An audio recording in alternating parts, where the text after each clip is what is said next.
Welcome on inside yet another edition of the Business Social Podcast powered by STN Digital. I'm your host, David Brickley. Each and every episode, we talk to the experts to get their expert advice on the ever-changing social digital marketing landscape. This show is no different. Episode number 89, KG, as we inch ever so closer to episode 100. So, as we usually do, we give me a sports star that wore number 89. What are you thinking?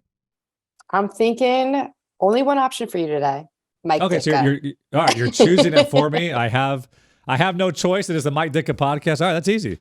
You made it easy. So I'm excited today to dig in with the VP of social media at Televisa Univision. Trying to do my best at my Spanish impression there. Leslie Koch will be on the program, and really excited. She's a global social media strategist. She's worked at KG, Warner Media, HBO, a little bit of CNN. Her background is extremely impressive. Yeah, a lot of panelists at Social Media Week, Media Insights. There's a lot of social insights in every single one of her stops. Had a lot of promotions at Warner Media and HBO, of course, as well. But I'm excited to talk to because a lot of folks, and KG, when you worked at Atlanta United, right, and just working in sports, oftentimes so many brands cannot properly monetize their social media feeds. You do this great social franchise that you roll out systematically that you just know that would be primed for an amazing partner, and the sales team never sells it, and you're pulling your hair out. I really think that Leslie has figured out how to do this the right way, where I hear so many horror stories on the bad side of this thing. It sounds like, Univision has figured this out and has a team that can really make sure they monetize and prop up to their sponsors and their partners what they have available on the social and digital side. So I'm excited to talk about this because, KG, I think you would agree, this is a common issue in our industry. Absolutely, especially with COVID making it a must to monetize everything we do on social. Yeah. So I'm so excited to talk to Leslie. She's the VP of social media over at Televisa Univision. Thanks so much for joining the podcast. We appreciate it. Thank you so much. Your pronunciation is pretty good. Thank you. I appreciate it. Televisa Univision. So there very excited to be here. 4 years of San Diego State Spanish, I got to give them credit. All right. So I'm so excited to dig into all the things that you do. And you have a really amazing career that you've done from, Warner Media and HBO. But I guess we'll start off with the audience. Can you just break down a little bit about what you do day to day and all that you oversee? Sure. So I lead Televisa Univision's social advertising practice.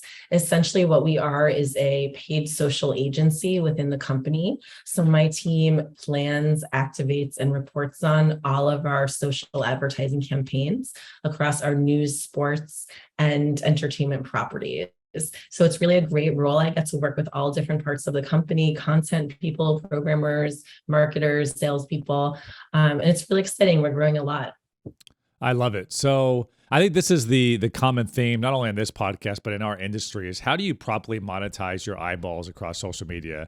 I know during COVID too, so many of the make goods and things like that too, right? If there wasn't any activations out in the real world, were about how do we help our partners on social. So I guess, can you speak to just your approach when you're working with branded partners? And I know with the social advertising business, just how you approach it to make sure that partners get what they want, but also you're being authentic to your brand and your audience? Yeah, I think that's a great question. And we always want to speak authentically to our audience. And that's why marketers come to Univision, because we basically own this huge audience of US Hispanics across platforms. So we have in-person experiences like award shows and soccer. We have linear TV programs. We have streaming on VIX. We have social engagement, digital. We have music, radio channels across the country. So we're really this massive media company, and we have a lot of different touch points with our US Hispanic audience. I would say that is one of our hugest benefits on social. In the US alone, we have 55.7 million social followers, and there's only 60 million some odd there's 60 million some odd US Hispanics. So we have a huge share of that market. So basically, if you want to reach US Hispanics, you come to Televisa Univision. So we really know a lot about that audience, and it's a huge selling point. And that 55 million, does that encapsulate like your sister stations and kind of all the, I guess, O&O underneath that umbrella? It does. And the great thing about being a central advertising team, my team can actually target audiences from any of our properties for our ad campaigns. So whether it's an Euphoria music station in a local market, or it's TUDN, which is our huge sports property, we can actually have access to those audiences. So actually, I always try to like turn the chapter on COVID, but I don't think I ever will. I think 10 years from now, I'm going to ask marketers what you learned from it or what changed in the industry, because it was such a massive tidal wave of, I think just overall Fortune 500 companies and major companies looking at digital as serious as I'm sure you and I have for the last decade. What did you see change during COVID in terms of just the demand from partners, or I guess them taking social and their budgets a little more seriously, knowing that there was a period there where really that digital consumer was all they really had to go after?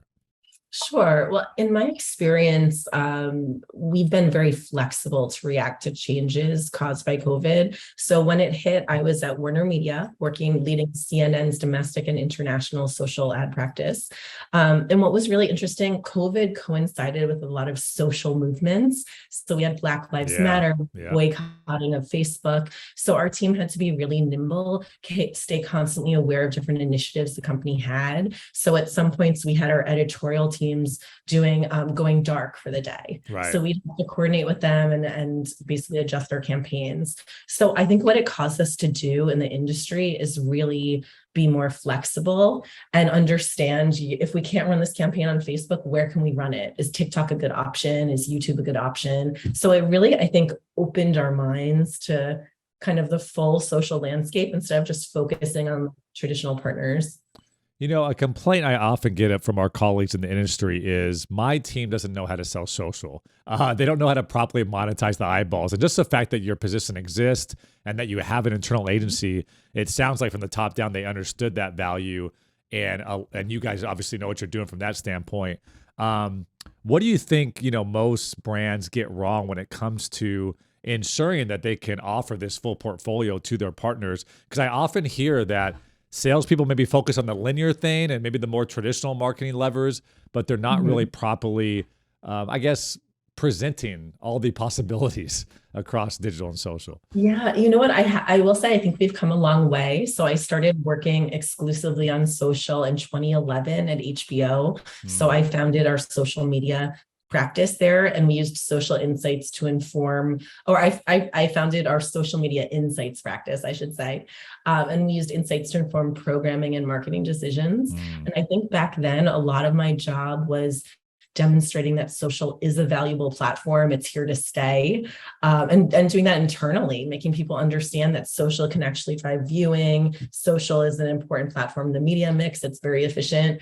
So fast forward 11 years later, I think most marketers understand social is valuable, but they're not sure where it fits in the media mix. So the good news is we're not getting asked for a lot of free added value posts anymore. Right. But I think at Televisa Univision, social is part of everything we do. It's in all of our standard sales packages. Everything is 360. Like social is one component with streaming, with linear, with digital, that can really go well together. What would you say is the percentage of brands that do just that? Show me the full package and I'll buy a little bit of everything for the media mix, compared to I just want to activate against your social audience. Do you kind of know the mix there, what you're kind of seeing demand-wise? Yeah, I'd say that in my experience, most of our branded content campaigns are holistic and 360.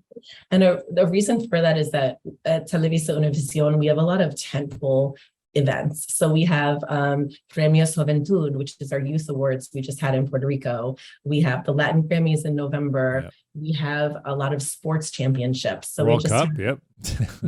We just had a Festival de Campeones, which was an amazing event in LA that was music and soccer combined. So a lot of that really is creating an immersive experience across platforms. So you have in-person as well as the other touch points. But increasingly, we are doing a lot of social only and big budget social only. Good. So there are a lot of advertisers that just want to tell that story and get that direct connection on social. What about some of the organic series or systematic content that you guys do, no matter if a brand, a sponsor's there or not? I'm just wondering, this may get super like inside baseball, but are you teeing these up like in decks where you say, hey, we have this really cool series, we do it every Thursday where we look back at the week that was with our sports, or look back at this, these top moments and maybe a television show, what have you. And we have this inventory available for a presenting sponsor or to put your brand into. Is that kind of broken down in like, are you interested in this tangible product, or does it become a little bit more broad than that? I think it depends on what the client is looking for. So we always start with the client KPI, who they want to reach, how they want to do it. What you're describing, we call our sponsored editorial packages. There you So go. that is one of our main things that we do. Mhm. So basically there's two camps. One is sponsored edit, where we take content that already exists, super engaging content. It could be sports highlights. Yep. It could be like award show, red carpet videos, and we have an advertiser sponsor it. And then we also do custom branded content. So we have a brand new content studio called SC, and they create beautiful, emotionally resonant, in culture, in language content, and it immerses the brand in the content. Yep. So you will actually see a car or a logo inside of the storytelling. So we kind of have those two areas to play with, and I think they both fit a very specific function in the mix. And then from a social standpoint, are partners often asking you for estimations in terms of views, engagements, comments, things like that? I know in the past, I've always heard folks say you can play a little paid media arbitrage if you're simply going organically and for whatever reason, the algorithm isn't playing nice on that day. But how much detail do, sponsors or partners want in the upfront to ensure that they got their value when it comes to those social specific? Yes, I feel increasingly it is very data-driven, social media campaign execution and reporting. My background is actually market research. So I started my career at Time Inc. I was actually conducting surveys and focus groups for People en Español and Teen People, which no longer exists. Yeah. So that'll date me a little bit.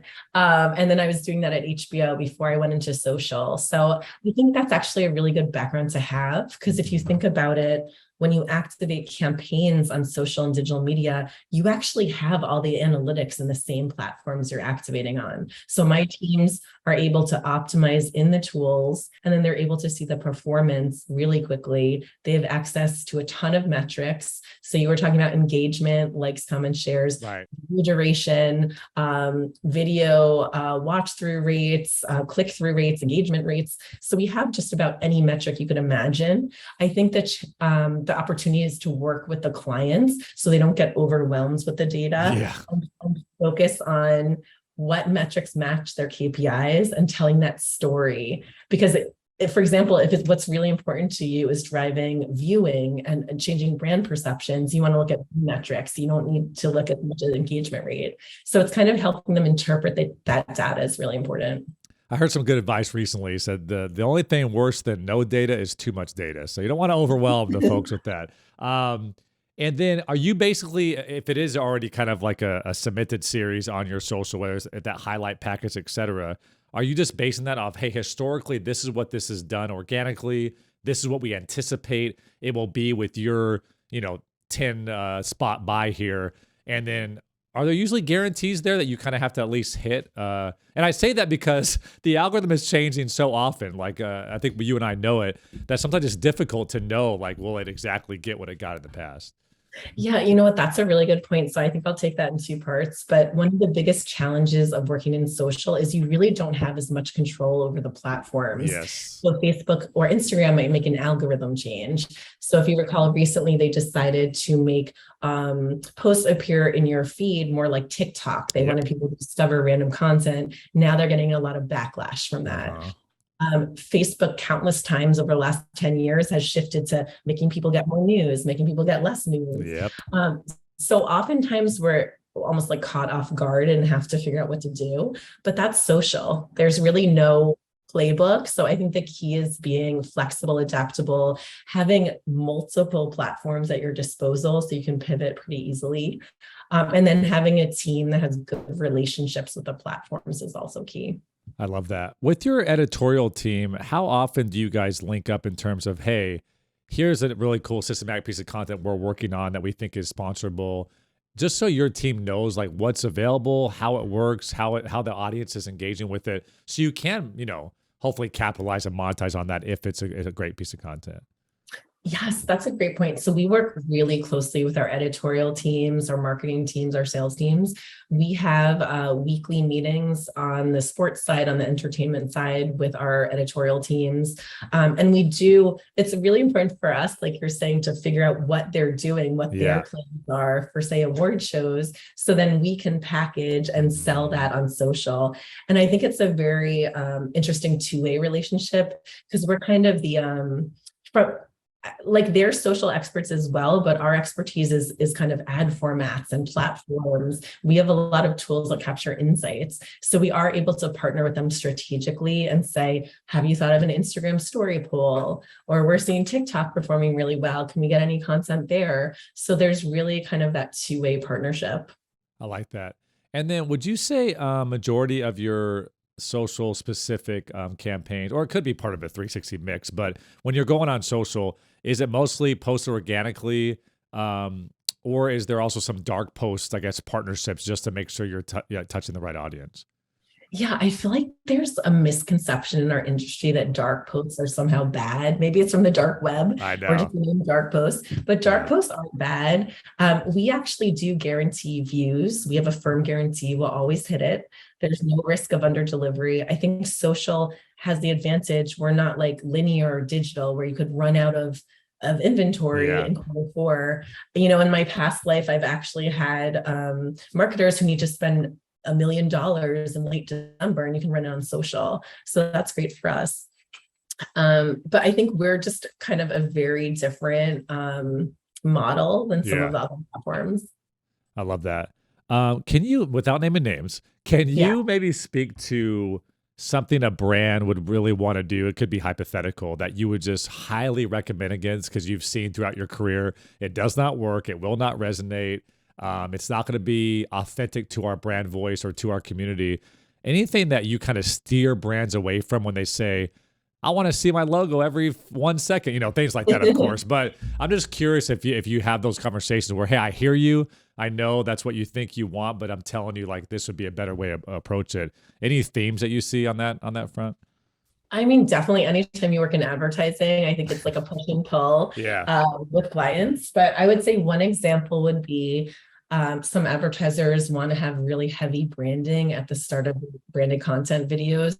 So we're actually able to use our insights and data to convince them not to do it. So we had an example for sports where we had a client that wanted to have, I think it was like a 6-second video clip at the beginning of a spot Yeah. where it was like just basically an intro to this branded series with title cards.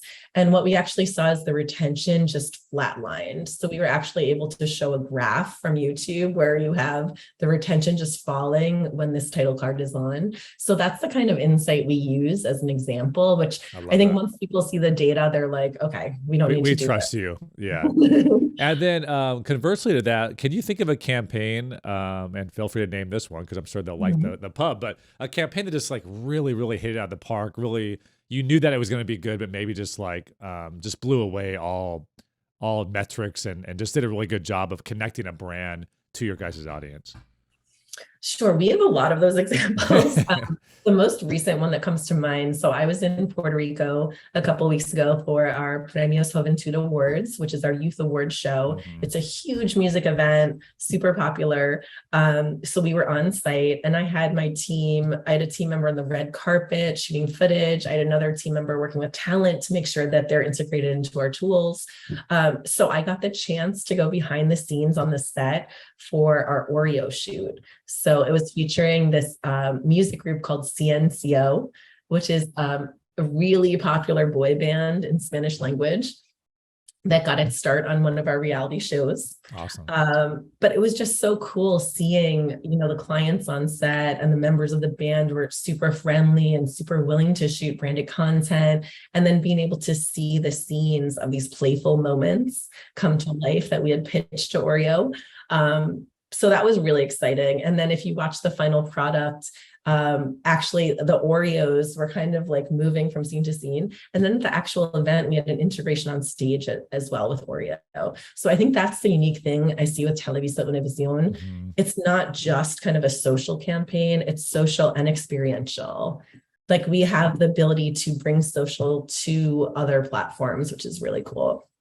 when you look at your LinkedIn or your resume, you've just been living in social insights almost your whole career. What is the one social insight that you don't think enough marketers pay attention to that you really like to look at? I would say the social insight in general, I think would be, it's so important to match your social strategy to your KPIs. So the platforms you choose, the type of content you choose, they really need to match up with your brand objectives. So if your goal is to change the brand perception of your brands, you want to be perceived differently, maybe like a narrative, longer form content video that connects emotionally with people will do better. If you want a lot of engagement and interaction, have short, snappy content on TikTok and Instagram. And I think it's just important, like even in the strategy stage, sometimes in advertising, we tend to just say yes to clients, but what we always encourage our teams to do is really ask questions, ask them like, what is more important to you? Is it driving views of this piece, or is it getting engagement for it? Or is it maybe driving a sales outcome? We can have a conversion campaign. So just really diving in and understanding, I think, is super important. I love that. It's funny how many clients come to us here at STN and ask us to work with them. And we're like, great. So what's the overall goal here? Like, what's the North Star? Like, that's pretty important to identify. I think sometimes there's a lot of brands that cannot hand you that marketing Bible or book of like, here's where we want to go. So therefore the strategy can then all ladder up to the North Star, right? So that's some really good advice. I want to talk to you about, Vix.com, of course. You mentioned it earlier on in the program, but with, and you and I could probably talk over a different chat about CNN Plus and how that went away in your former. That was after I left, I have to say. So I take the responsibility for that. But no, I think with linear, obviously, being the main player and still, really responsible for so much of the revenue for a lot of these TV stations. There's that fine balance, right, where you want to go streaming. You have to go streaming to survive long term, but you don't want to necessarily, ruin the linear relationships as well. So I guess from your standpoint, talk me through like Vix.com, how successful that's been, and how you guys approach it. Sure. So Vix is our streaming app. We launched it this year. It's really exciting. We actually have a free version of Vix, so anyone can just start watching Televisa Univision content. You don't even need to register for it. They have live programming as well as on demand. So I think, like I was saying before, we're really a cross-platform media company. So we go where the audience is. And our audience over-indexes on mobile usage. US Hispanics over-index on social media usage across platforms. We're a very tech-forward audience. Yeah.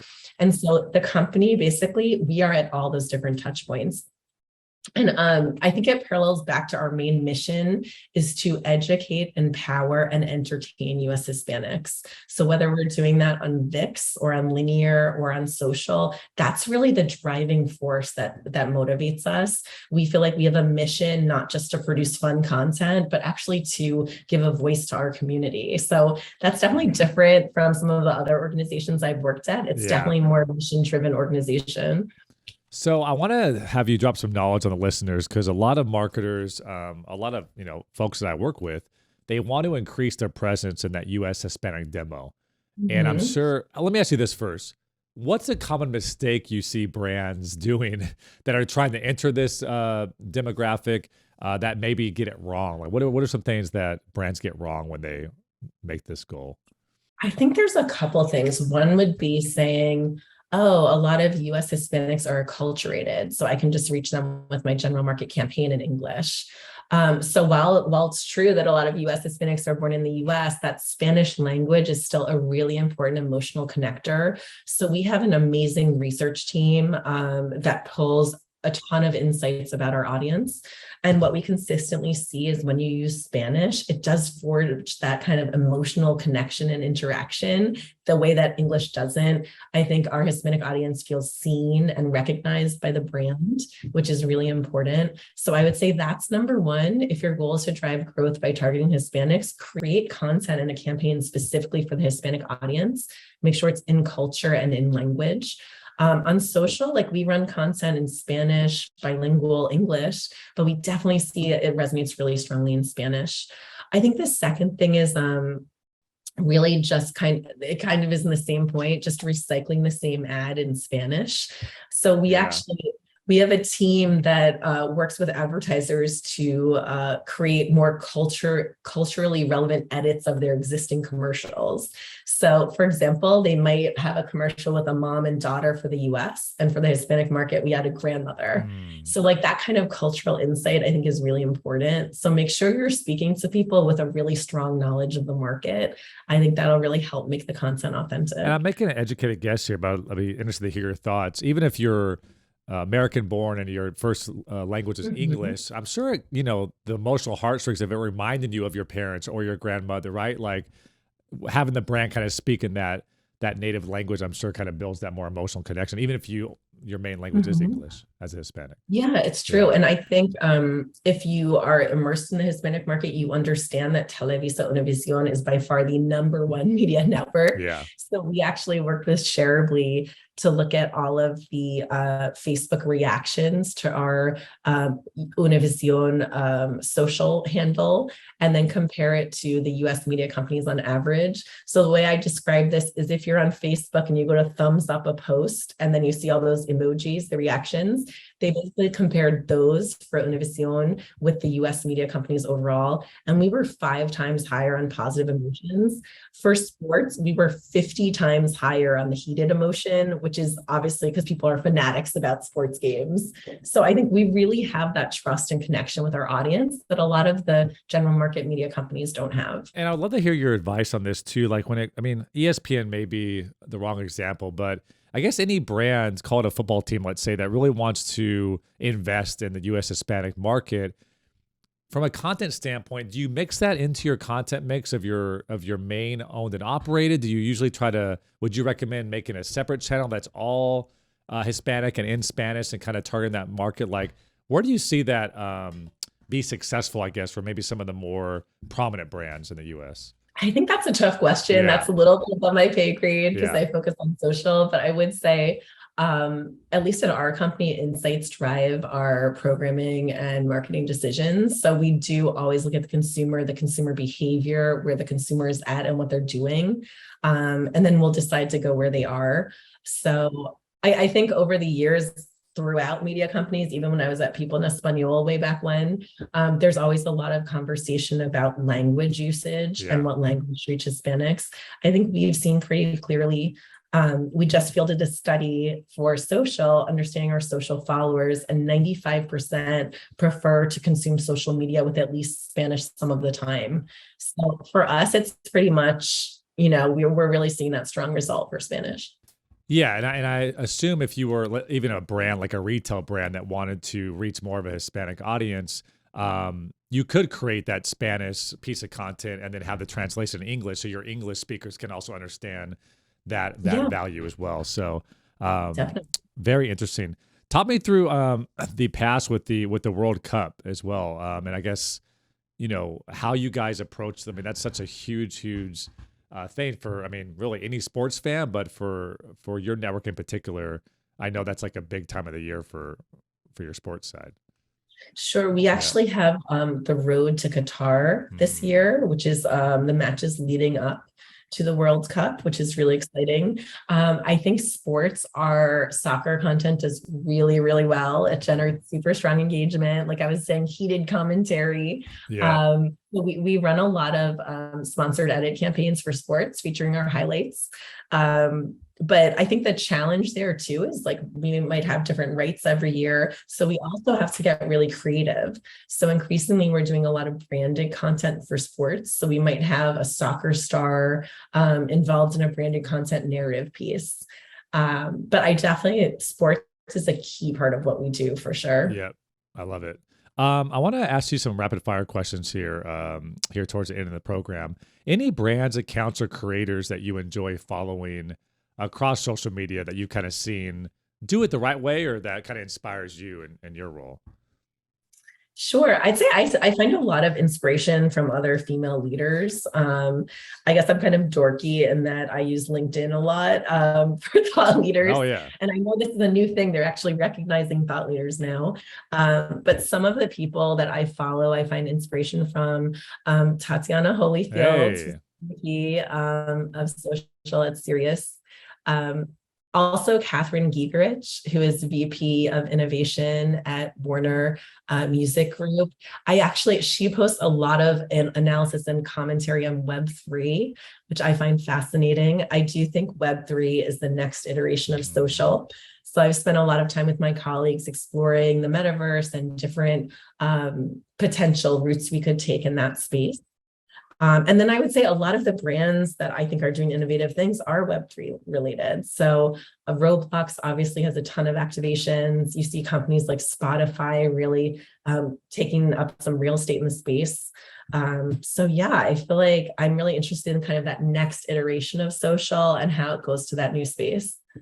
You know, Leslie, I obviously knew I liked you right away, but I see Radical Candor, the book in the background, one of my favorite books of all time. So I was going to ask you a book or maybe a newsletter blog that you read, but I love that book personally, so I'm sure you do too. Yeah, I love that one because I feel like managing people can be one of the most difficult parts about growing a career. There really is no training program. Like you might be lucky enough that your job offers a course or a session, but I think what I love about that book is that it teaches you the importance of being candid and honest and direct with your team and really helping people grow. And as I am a people manager, I've been a people manager for the last 10 years. And it is a challenge. I think I've learned so much from that part of my job. So I'm always looking for new resources or books, but I highly recommend Radical Candor. Me too. I think what's weird, right, is like in high school, our parents, nobody really sits you down and teaches you how to have uncomfortable conversations. So when you want to give direct feedback to help somebody on your team, you feel mean, you feel like a jerk, right? Yeah. So that you kind of have to break through that. The only way to get better at it is to continue to sit down and have tough, uncomfortable conversations. And at the end of the day, I think your team respects you more. What would you rather have? Somebody that beats around the bush, holds resentment, and never tells you how they feel? Or would you rather have them sit down and say, hey, you're doing great, but in these 3 key areas, you're kind of struggling. We got to see some better improvement there. So yeah, I love that book. For sure. Definitely. A strong endorsement here, but I think that's also connected to working in social media is really hard. So to be a social media analyst or manager or strategist, you are kind of on the front lines. Yes. As I was saying, there could be a boycott of Facebook. You got to quickly decide what to do. There could be an issue you need to escalate. You could all of a sudden see your metrics tank because of some change to the networks. Like you basically are on the front lines. And I think we need to recognize our teams more and really give them a round of applause because they're, my team, we try to be very respectful of vacations and holidays, but over the years, there've been times there's been a hack or there's been something happen. I'm stepping on a flight to go to Christmas and something comes up and you have to deal with it. So I think they're very flexible and passionate, and that's really important. Well, one big thing I've been saying to a lot of my colleagues as well is, listen, any therapist or mindset coach would tell you during major world events, Black Lives Matter, anti-Asian hate, Roe v. Wade, things like that, hey, get off of social, just focus on work and kind of compartmentalize. We can't do that. So you have folks, like you said, that are on social, they're trying to, post for, let's say, your channels, but they're scrolling past everybody who's anybody that's talking about the main thing of the day. And that can be very taxing, and the doom scrolling starts to happen. And just, we're the first generation to deal with it. So I'm sure a few generations after this, there'll be some more tools and do's and don'ts, but we're just kind of the guinea pigs of this whole thing. So exactly. Like when I started in social, we used to say it was the Wild West. Yes. I think it's definitely matured since then, but I think if you work in social, you work with teams that are really young and passionate. So it's definitely changed my management style and kind of made me seem a little younger too, although I'm definitely like a little lady in the office. It keeps you young for sure. No, I agree. I want to ask you this. So there's so many brands out there that I talk with that really struggle with either working with their internal sales team to ensure that there's authentic stories being told on social, that there's the systematic content that they are producing that is perfect and right for sponsorship, actually eventually does get sponsored from their team. Just from what I'm hearing, it sounds like you guys have figured out, not all the answers, I'm sure, but you figured out a system here. Any advice on these different brands that maybe are struggling with that, what they should be doing to kind of get better and ultimately be able to have success on that area? Sure. I think process is incredibly important. So when I came into Televisa Univision last year, I was given the role of founding this social advertising practice. So part of that was learning what was going on now, but then also implementing processes for things that had been kind of ad hoc beforehand. And that's really helped us scale and grow. So my team, we have different forms we use. If you want to activate a campaign, if you want to get a rate, we have project management tools we're using to track campaigns and pitches. We have meetings where we talk about, pressing issues. We communicate on Teams. So I think communication is really key. And I'm really proud of my team because I think they spot a lot of the process issues and they actually proactively recommend solutions. That's awesome. And then once we codify them, they're leading training. So we have analysts going and leading training to our different sales teams about what process that needs to be followed. You really can't scale a business unless you maintain a specific way to do things. So systems and process will set you free. It doesn't seem like it when you're building them, but that is the quote of the day for sure. Any, I guess in that same realm, any tools, resources, apps that you guys use daily that you just simply could not live without or makes your life a lot easier? Sure. I'd say definitely the ads managers for all the social platforms, but we also use the Asana for project management. We use OneNote to track agendas, which I feel like is the latest trend at Televisa Univision. I'm not sure about outside, but now for every meeting, we track a specific agenda. Everyone can input into it. We take notes, and then you're not having a lot of redundancy meeting after meeting. So it really saves time. And then we use Teams. We communicate all the time. I think this team I have now is really good about communicating major things in email, but I definitely have seen with a lot of younger workers, like messaging is even replacing email. And that's where a lot of key decisions are made. So I think we're using Teams for up-to-date information and helping each other. And we're using email for more of the standard communications. I love it. All right. You've had a very impressive career. Anybody that's trying to get into this industry would love to be where you're at one day. What would be your number one piece of advice? You know what? I would say network. Yeah. So the way I got my first job at Time Inc. at People en Español was I went to my alumni association. I looked up everyone I could that worked at Time Inc. and I blindly contacted them and asked for informational meetings. I had like a spreadsheet, like looking for that was my full-time job. And then one day I get a call from HR and they said, "Oh, your resume is on our desk. We don't know how it got here. Are you interested in this job?" So that's what I tell people. I definitely, I would say tap your alumni networks, tap any of your contacts you have, any professors, and also just be really persistent because I think it's a numbers game landing at the company you want to. You just have to keep meeting with people, keep applying. Right now, I think it's still a tough market for employers and a good market for applicants. So you might get a chance to get a job that's like maybe you wouldn't a bit more of a reach than you would in the past. So it's a great time to be applying. I love that. It's like try to avoid the self-limiting beliefs and go out there and get your dream job. Leslie, this was amazing. Thank you so much for your time and all the knowledge that you dropped, not only in the social insight space, but obviously for brands trying to target the U.S. Hispanic demo. But congrats on all the success and keep it going. Thank you so much. It's great meeting you. Thanks. And there you have it, episode 89. Thank you so much to Leslie Kotz, the VP of Social Media over at Televisa Univision. She said it quite a few times on the show, so I was trying to get my pronunciation down, KG. So hopefully it doesn't come across too bad. Again, 4 years. Blame San Diego State if my accent is off.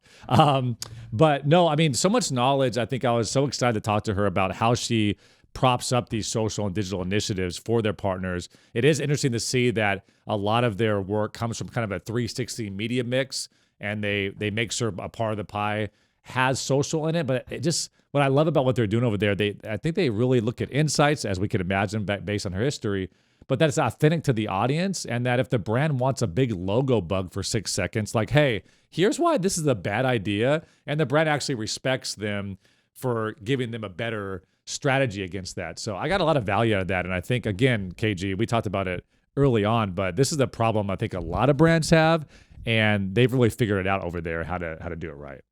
And as a fellow analytics nerd, I love how often she mentioned insights being important because it really should be informing your social strategy, in my opinion. Yeah. And I love also too, they guarantee the views. You can do a little bit of paid media arbitrage. You can do some make goods, but to guarantee the sponsor, like, hey, you are going to get your million views on this. We can guarantee you that. That's so much easier. Because, even in traditional at a home, you really don't know how many cars are driving by that billboard, but they do say, hey, this is the amount of cars they're driving. They kind of give you that guarantee. So I do know a lot of marketers maybe get a little cold feet if it's going to be, is it going to be 1,000 retweets or 2 retweets? You never quite know with that algorithm based on time of day, based on what's going on with Zuckerberg and what mood he is in. But it's really cool that they are able to guarantee that to partners. That way, there's no way to lose in that situation. So really hope you guys enjoyed that. Also, man, so many brands we work with, KG as well, they want to really grow their U.S. Hispanic audience, but you got to do that in an authentic way. So I thought she gave some really good tips on how to do that as well. So I hope you guys enjoyed that. Thanks so much for Leslie once again for joining us on the program. This has been yet another edition of the Business of Social podcast. My name is David Brickley. It's all been powered by STN Digital.